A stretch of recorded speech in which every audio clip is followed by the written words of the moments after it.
Hey guys, today we are discussing about the horrifying case of RGL medical college. Doctor Momita जो कि एक trainee doctor थी उस college में 9 अगस्त की रात को वो अपनी 36 घंटे की ड्यूटी पूरी कर रही होती हैं। उसी रात 11 बजे के आसपास उनके अपने पेरेंट्स से बात होती है कि उन्होंने डिनर कर लिया अपने कोवर्कर्स के साथ, अभी वो अपनी बाकी की ड्यूटी करने जा रही हैं। देन नेक्स्ट डे 10 अगस्त को उनके पेरेंट्स को कॉलेज की साइड से कॉल जाता है, आपकी बेटी की तबीयत ख़राब है, आप आ जाओ। 11 बजे के आसपास उनके पेरेंट्स हॉस्पिटल रीच आउट कर लेते हैं। देन उनको वहाँ जाके बताया जाता है कि आपकी बेटी ने कर लिया है। उनके पेरेंट्स 11 बजे हॉस्पिटल रीच आउट कर लेते हैं, बट 4 बजे तक उनको उनकी बेटी से मिलने नहीं दिया जाता है।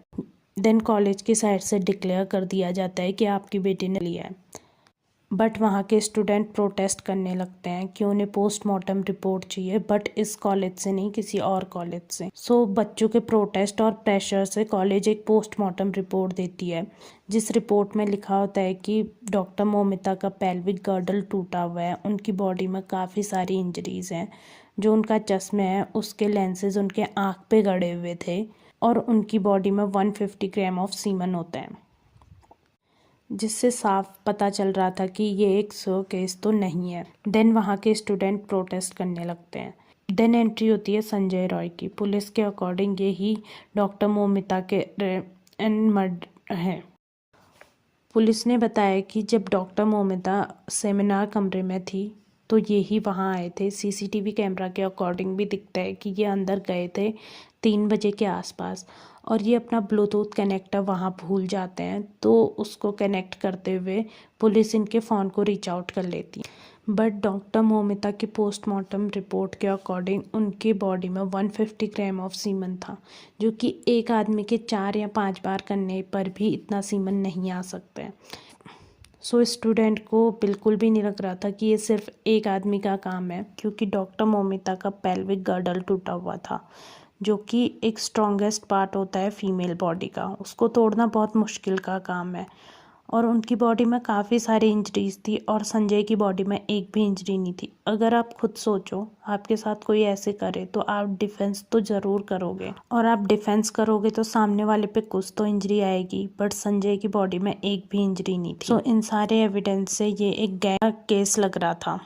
सो यार, अब उस कॉलेज के नहीं, आसपास के कॉलेज के भी काफ़ी सारे स्टूडेंट उस प्रोटेस्ट पे बैठने लगे थे फॉर हर जस्टिस। ये केस हो गया था 9 अगस्त की रात को, बट वहाँ के सीएम ममता बनर्जी का ट्वीट आता है 14 अगस्त को। आप सोचो कि आपके घर पे कुछ हो गया है और आप उस पर 4-5 दिन बाद रिएक्ट कर रहे हो। उनके इस ट्वीट पे भी वो बाकी स्टेट की गवर्नमेंट को कॉल आउट कर रही थी कि आपके स्टेट में कुछ ऐसा होता है तो आप उस पर कैसे रिएक्ट करते हो। और ममता बनर्जी के ट्वीट के बाद इन्हीं की पार्टी के एक्टिविस्ट और पार्लियामेंट मेंबर्स साकेत और सारिका के भी ट्वीट्स आने लगते हैं। और ये लोग पॉलिटिशियंस हैं, एक्टिविस्ट हैं, जर्नलिस्ट हैं। सोचो, इन लोगों को इतने टाइम बाद पता चला कि इनकी सिटी पे ऐसा कुछ भी हो रहा है, और ये लोग अपने ट्वीट्स के थ्रू व्हाट अबाउटरी करने लगते हैं।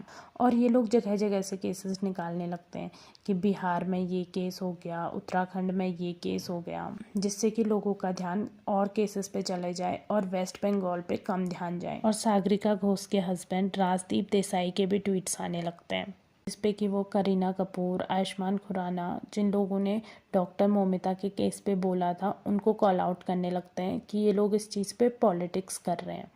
और राजदीप देसाई अपने ट्वीट्स के थ्रू उन सारे लोगों को ट्रोलर्स बोलते हैं जो मौमिता के जस्टिस के लिए खड़े हो रहे थे। और आप लोगों ने ध्यान दिया होगा कि जब से मौमिता वाला केस हुआ है तब से काफ़ी सारे ऐसे केसेस सुनने को मिलते हैं। यार, अनफॉर्चुनेटली हमारे देश में रोज़ ऐसे केसेस होते हैं, बट इनमें से काफ़ी कम ऐसे केसेस होते हैं जो कि एक नेशनल इशू बन पाते हैं। और जब ये केस एक नेशनल इशू बनने लगता है, ये वेस्ट बंगाल तक ही सीमित नहीं रहता है, तो वेस्ट बंगाल की सीएम ममता बनर्जी भी प्रोटेस्ट करने लगती हैं। वहाँ की सारी जनता उनसे जस्टिस मांग रही है और वो खुद प्रोटेस्ट करके जस्टिस मांगने लगती हैं। और इस केस के बाद काफ़ी सारे लोग ऐसे बोलने लग गए कि all mens are same, but it's not true.